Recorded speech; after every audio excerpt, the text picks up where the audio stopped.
네, 증권부의 박승환 기자와 함께 백브리핑 시작하겠습니다. 어서 오십시오. 안녕하십니까. 먼저 무함마드 아랍에미레이트 대통령 방한 소식부터 점검을 좀 해보죠. 재계 총수들하고의 만남이 지금 예정돼 있던데 어떤 이슈들이 있습니까?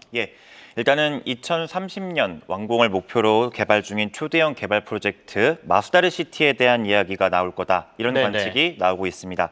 마스다르는 스마트 시티를 컨셉으로요. 탄소 중립에 쓰레기, 자동차가 없는 도시를 표방하고 있죠. 삼성 건설 계열사들의 기술력, 현대차의 AI 자동차, 한화의 방위 산업이나 원전이 주목받는 이유인데요. 이 밖에 콘텐츠나 플랫폼 등 여러 분야가 등장하지만요. 방산과 에너지에 대해서 긍정적인 전망이 공통되게 나오고 있습니다.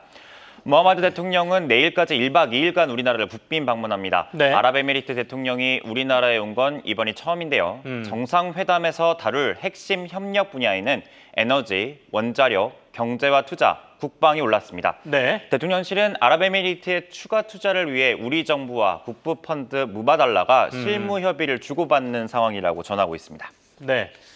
지난해 1월에 윤 대통령이 아랍에미레이트 방문했을 때 300억 달러 규모의 MOU를 맺었었습니다. 맞습니다. 이제 그게 구체적으로 다른 성과로 더 이어지는지를 좀 지켜봐야 될 것 같은데요. 실질적으로 어떤 사인, 어떤 결과가 나올지 주목되는 배경이 바로 거기 있는데요. 네. 최근 외국인들의 매수세가 엿보이는 방산 쪽에 그래도 집중하라는 조언이 나오고 있습니다. 그중에서도 한국 항공우주에 대한 외국인들의 매수세가 눈에 띄는데요. 외국인들은 한국 항공우주를 어제까지 14거래일 연속 사들였습니다. 오늘은 장 초반 순매도에 위치하긴 했는데요. 이 기간 외국인들이 사들인 금액 전체 570억 원어치가 넘습니다. 증권가에서는 K방산 신드롬이라는 표현까지 나오는데요. 앞으로 5년 더 큰 폭의 성장이 나타날 것이라는 희망 섞인 관측이죠.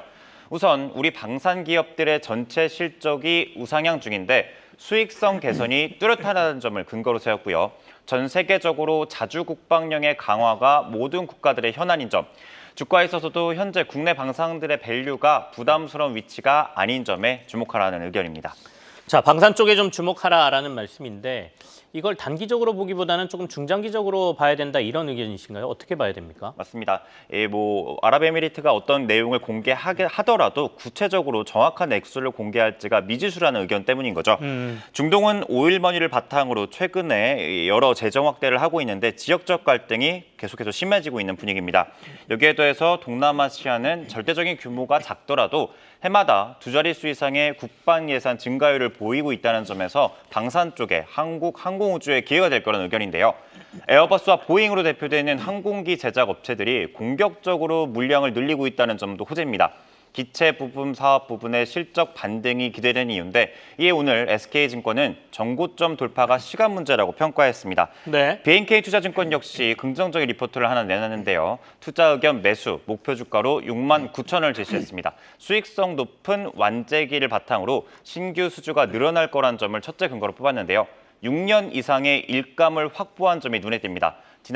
올해 말 기준 24조 원에 달하는 수주 잔고를 따낸 것으로 파악되는데 올해 실적은 과도기 국면에 진입하겠지만 내년 다시 높은 성장이 기대된다는 의견을 내놨습니다. 네, 어제 아마 우주항공청 개소 소식도 조금 영향을 미치지 않았나라는 생각을 해봅니다. 하이브가 가지고 있는 SM 지분을 블록딜한다는 소식이 전해졌습니다. 내용부터 전해주십시오.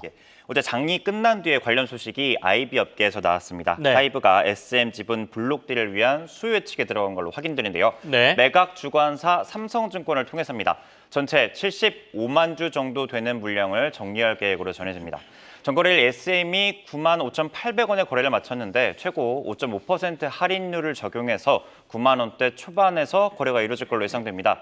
최근 한 달 SM 주가는요. 엔터주 가운데 독보적인 상승률을 보였습니다. 16% 넘게 올랐는데요. 네. 가격이 그동안 워낙 싸기도 했었고 중국이 한학령 해제 기대감에 더해서 상대적으로 비교적으로 유통 주식 수가 적은 점이 주가를 올려올리는 영향을 이었었습니다.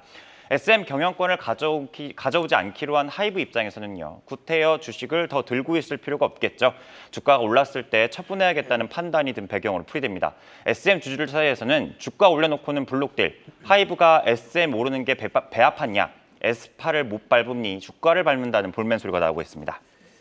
자, 이제 가지고 있는 주식을 뭐 매각하는 거야 그쪽의 판단이니까 뭐라고 할 수는 없겠습니다만은 정말 주주 입장에서 SM은 오랜만에 주가가 좀 오르고 있는데 대량의 물량이 쏟아진다니까 좀 걱정은 되겠습니다. 75만 주 정도라고 지금 얘기를 하고 있죠.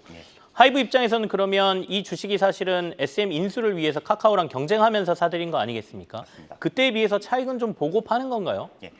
그때부터 한번 얼마나 샀고 얼마나 팔았는지를 정리해봤습니다. 네. 하이브는 지난 2023년 2월 당시 SM의 전 최대 주주였던 이수만 설립자에게서 SM 주식 350만 주를 주당 12만 원, 총 4,500억 원 정도에 사들였습니다. 추가로 주당 12만 원씩 공개 매수를 해서 281억 원을 들여서 23만여 주를 추가로 챙겼고요. 하지만 경영권 인수전에 뛰어든 카카오가 SM 주식을 15만 원에 더 비싸게 공개 매수하기로 하면서 상황이 급박하게 돌아섰죠. 당시 하이브는 이렇게까지 SM 인수를 추진하면 시장 과열을 더욱 부추길 수 있고 궁극적으로 자기 자사 주주 가치에 부정적일 거라며 인수 중단 결정을 내렸습니다. 네. 실제로 하이브는 카카오의 공개 매수에 총 166만 주를 청약해서 2,490억 원에 달하는 금액을 회수했습니다. 그러다가 지난 3월 이수만 설립자가 SM 주식 풋옵션을 행사하면서 87만 주를 주당 12만 원에 1,000억 원을 들여서 다시 가져왔습니다. 그간 하이브가 쓴 돈에서 카카오의 주식을 넘기면서 받은 금액을 빼면 3,000억 원을 살짝 웃도는데요. 이번 블록딜 물량과 가격 하단을 기준으로 따져봤을 때 하이브가 챙길 금액은 680억 원 정도로 예상되고 있습니다. 야, 그러면 아직도 회수해야 할 돈이 많다는 건데 사실은 지금 조금 그때 산 거에 비하면 손해를 보고 판다는 얘기 아니겠습니까? 그럼 아직도 하이브에는 SM 주식 팔 게 더 남아 있습니까? 예, 4분의 3가량이 남아있는 상태입니다. 1분기 말 기준 하이브가 들고 있는 SM 전체 주식은 네. 300만 주에 육박하는데요. 어제 SM 종가 기준으로 따져본 지분가치 2,840억 수준입니다. 이번 블록딜 물량은 반의 반 정도인데요. 네. SM 주가 추이에 따라서 추가적으로 지분 정리가 또 나올 수 있다는 의미가 바로 여기서 나올 수 있겠죠. 한 달 전과 비교하면 하이브 주가는 마이너스 수익률을 기록 중입니다. 다만 뉴지스 컴백과 맞물리면서 최근 들어서 반등의 기미가 보이고 있긴 한데요. 계속해서 하이브 주식을 팔던 기관과 외국인이 최근 3거래일 동시 순매수로 돌아섰었죠. 네. 덕분에 20만 원 선을 회복하기는 성공했는데 이게 장기 흐름의 변화로 이어질지는 눈길이 모아지고 있습니다. 장 초반 SM, 하이브 모두 나란히 하락하고 있습니다. 하이브 입장에서도 지금 어도어와 관련된 이슈가 있기 때문에 만만치 않은 상황이라 앞으로 이제 주식을 어떻게 하느냐에 따라서 SM 주가는 또 영향을 많이 받겠습니다. 어도어랑 관계는 지금 어떻게 진행되고 있습니까? 당장 어도어의 임시주주총회 오는 31일로 예정돼 있습니다. 민희진 어도어 대표를 해임하기 위해서 하이브가 소집한 주총인데요. 어도어의 최대 주주 하이브 지분은 80%, 민대표와 측근의 지분율은 20%죠. 지분 대결로 가면 패배가 확실한 민대표 측이 하이브를 상대로 서울법원에 의결권 행사 금지 가처분 신청을 냈습니다. 네. 하이브 주주들은 법원 결정에 촉각을 곤두세우고 있습니다. 법원이 만일 가처분 신청을 기각하고 하이브의 손을 들어주면 하이브는 임시주총에서 민대표를 포함한 이사회 멤버들을 모두 교체할 가능성이 큰데요. 뉴진스가 법원에 가처분을 인용해달라고 탄원서까지 낸 상황에서 만약 민 대표가 해임된다면 뉴진스가 하이브에서 완전히 나갈 수 있다는 가능성이 나오는 거죠. 이렇게 되면 하이브 주가 하락으로 이어질 수 있다는 걱정인데 주주들은 당장 경영권 분쟁이 길어지더라도 현행 민 대표 체제를 유지하면서 장기적으로 하이브와 어도어가 원만한 합의에 이르기를 바라고 있습니다. 이 정도까지 갈등이 됐는데 남아있는 것도 힘들 것 같긴 한데 조금 진행 상황을 봐야 되겠습니다. 증권부의 박승환 기자와 함께했습니다. 고맙습니다. 감사합니다.